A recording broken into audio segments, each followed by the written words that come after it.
तमाम विद्वान गणों को प्रणाम करना चाहता हूँ, विद्वान कविजनों को प्रणाम करना चाहता हूँ और नारी सशक्तिकरण को प्रणाम करना चाहता हूँ। गौ माता को सच्ची श्रद्धांजलि देने के बाद में ये मेरी तीसरी कविता ज़िंदगी पे मैंने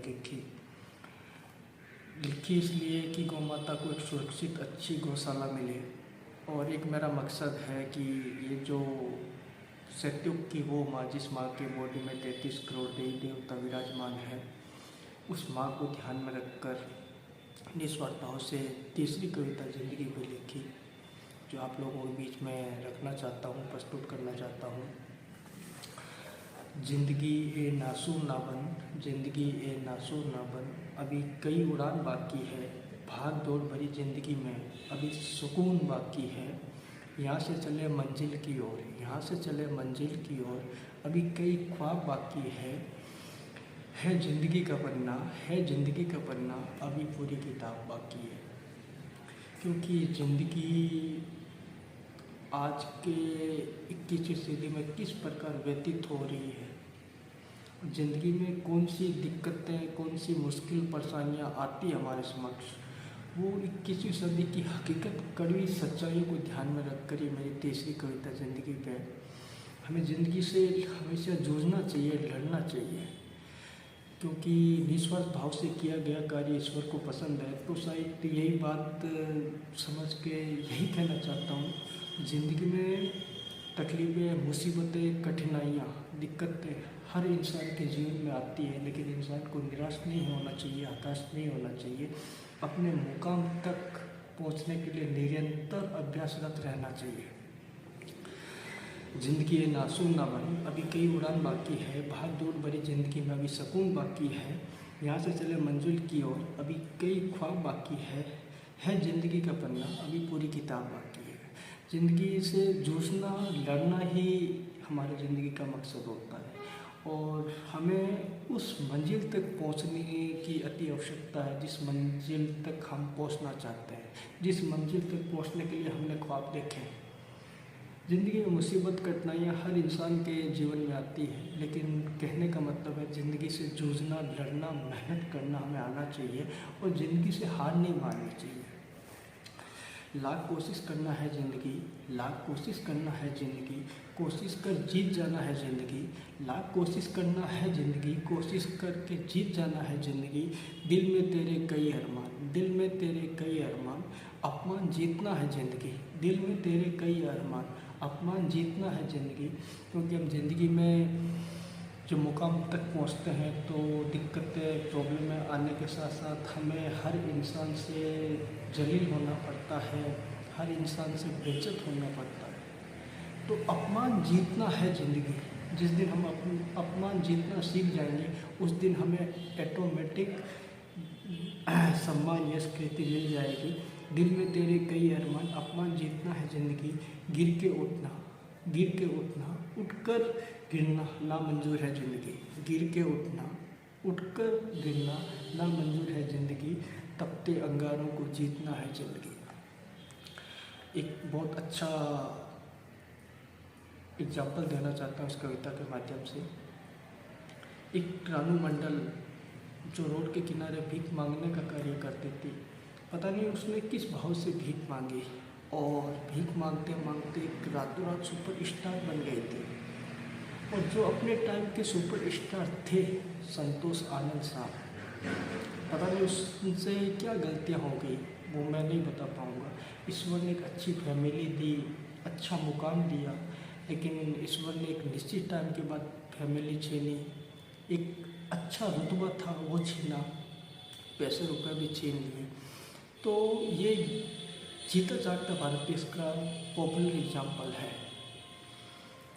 तो कहने का मतलब मेरा ये है, गिर के उठना, गिर के उठना, उठकर गिरना नामंजूर है ज़िंदगी। जब इंसान गरीब होता है और गरीबी से ऊंचाइयों की ओर उठता है, अमीर बनता है, पैसे वाला बनता है। जब गरीबी से ऊंचाइयों की तरफ उठता है तो अमीर बनता है, पैसे वाला बनता है। जब पैसे वाला बनने के बाद वापस उसी मुद्रा गरीबी में गिरता है तो अंदर से दिल रोता है, दुख होता है, तकलीफ होती है, कष्ट होती है। तो लिखा मैंने, गिर के उठना, उठकर गिरना ना मंजूर है ज़िंदगी, गिर के उठना उठकर गिरना ना मंजूर है ज़िंदगी, तपते अंगारों को जीतना है ज़िंदगी।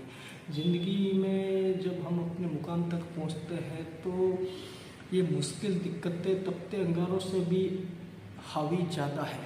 तपते अंगारों से भी कई गुना प्रॉब्लम दिक्कतें हमारी ज़िंदगी में आना है, तो तपते अंगारों को जीतना है ज़िंदगी। जिस दिन हमने अपने मुकाम तक पहुंचने के बाद जो मुश्किल दिक्कतें प्रॉब्लमों का सामना किया है, शायद वो हमारी मंजिल पहुंचने के बाद हमें एक सुकून देगी, शांति देगी। तो ज़िंदगी तपते अंगारों के समान है। ज़िंदगी ये नासुर ना बन, अभी कई उड़ान बाकी है। गरीब वो नहीं जो गरीब है, गरीब वो नहीं जो गरीब है, गरीबी से जूझना है ज़िंदगी। गरीब वो है, गरीब वो नहीं जो गरीब है, गरीब वो नहीं जो गरीब है, गरीबी से जूझना है ज़िंदगी।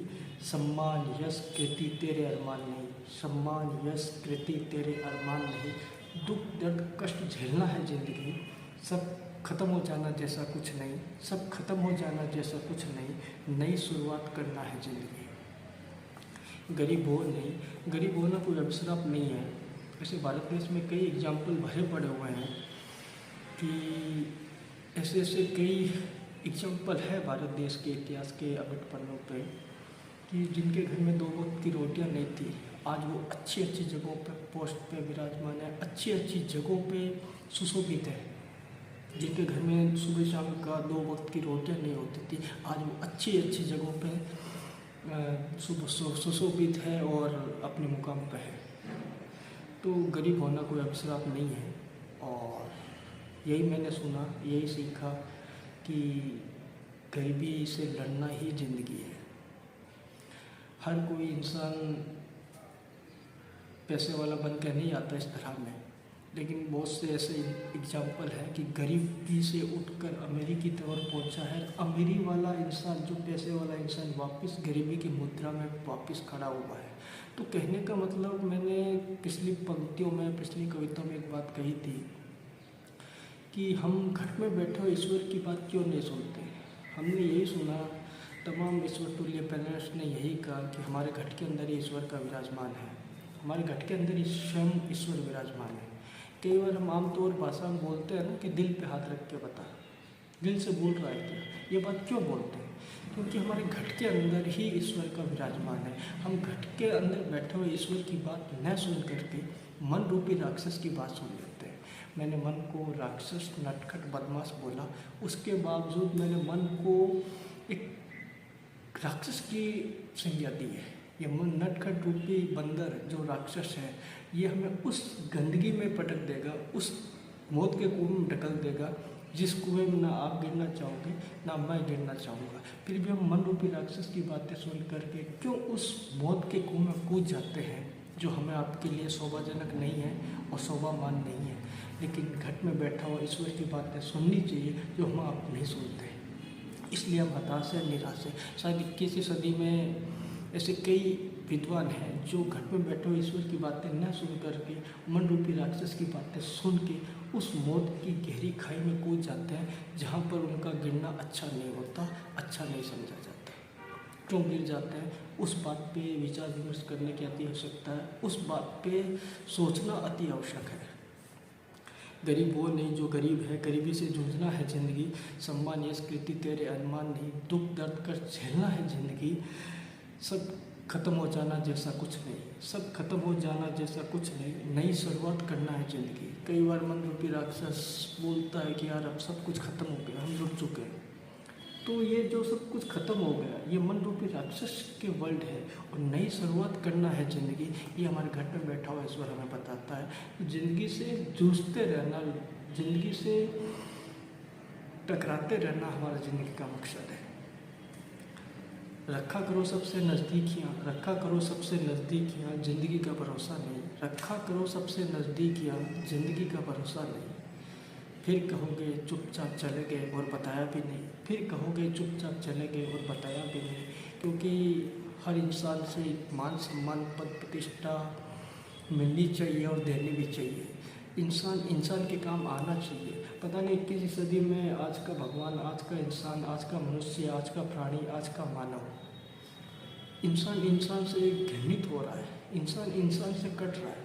शायद हमारे वो पूर्वज जो ईश्वर को प्यारे हो गए हुए, जैसे दादा परदादा जी, उन्होंने सुख सुविधा भी कम थी, पैसे भी नहीं थे, फिर भी वो हर इंसान से सम्मान, प्रेम, आदर भाव से पेश आते थे। सुख सुविधा भी नहीं के बराबर थी, पैसे भी नहीं थे, एक पीने योग्य स्वच्छ पानी तक नहीं था, और ज़िंदगी में उन्होंने ऐसे अमिट कार्य कर दिए हैं जो भावी पीढ़ी करना इम्पॉसिबल है। तो कहने का मतलब मेरा है कि ज़िंदगी से लड़ना और उसके बाद में अपने समाज के साथ, अपने भारत देश के अमिट मानव ईश्वर के पैर से प्रत्येक इंसान का सम्मान होना चाहिए, आदर होना चाहिए, एक दूसरे की भावना को समझने की हमें ईश्वर ताकत दे, समझ दे, विवेक दे। रखा करो सबसे नज़दीक, या ज़िंदगी का भरोसा नहीं, फिर कहोगे चुपचाप चले गए और बताया भी नहीं। हमें हर इंसान से मान सम्मान के साथ प्रस्तुत होना चाहिए, हर इंसान को एक आदर सत्कार देना चाहिए। ये हमारी ज़िंदगी का सबसे बड़ा मकसद। तो लिखा मैंने, रखा करो सबसे नज़दीक, या ज़िंदगी का भरोसा नहीं, फिर कहोगे चुपचाप चले गए और बताया भी नहीं। किसी की गलतियों का एतबार ना कर। एतबार का मतलब विश्वास, भरोसा। किसी की गलतियों का एतबार ना कर, ईश्वर बैठा है तो हिसाब ना कर। किसी की गलती है तो उसको इग्नोर कर दो, चलो कोई बात नहीं, इसने गलती कर दी, छोड़ो। लेकिन हम उनके साथ बदतमीजी करें, अन्याय करें, वो हमारे लिए शोभाजनक नहीं है, हमारे लिए अच्छा नहीं है। किसी की गलतियों का एतबार ना कर, ईश्वर बैठा है तो हिसाब ना कर। किसी की गलतियों का एतबार ना कर, ईश्वर बैठा है तो हिसाब ना कर। जिंदगी ये नासूर ना बन, अभी कई उड़ान बाकी है। गौ माता को सच्ची श्रद्धांजलि देने के बाद में ये मेरी तीसरी कविता ज़िंदगी पर मैंने लिखी। लिखने का एक ही मकसद है, कवि बनने का कोई सपना नहीं था, लेकिन गौ माता को अच्छी गौशाला मिले और गौ माता को चारा भूसा मिले, तमाम बातें ध्यान में रखकर ये मैंने तीसरी कविता लिखी।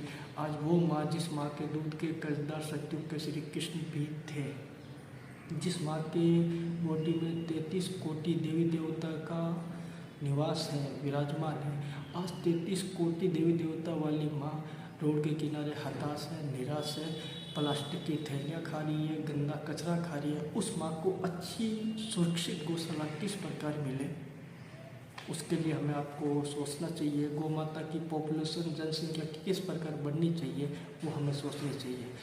इसी सब बातों को ध्यान में रखकर पुनः मैं हाथ जोड़ कर प्रणाम करना चाहता हूँ, वंदन करना चाहता हूँ और नमस्कार।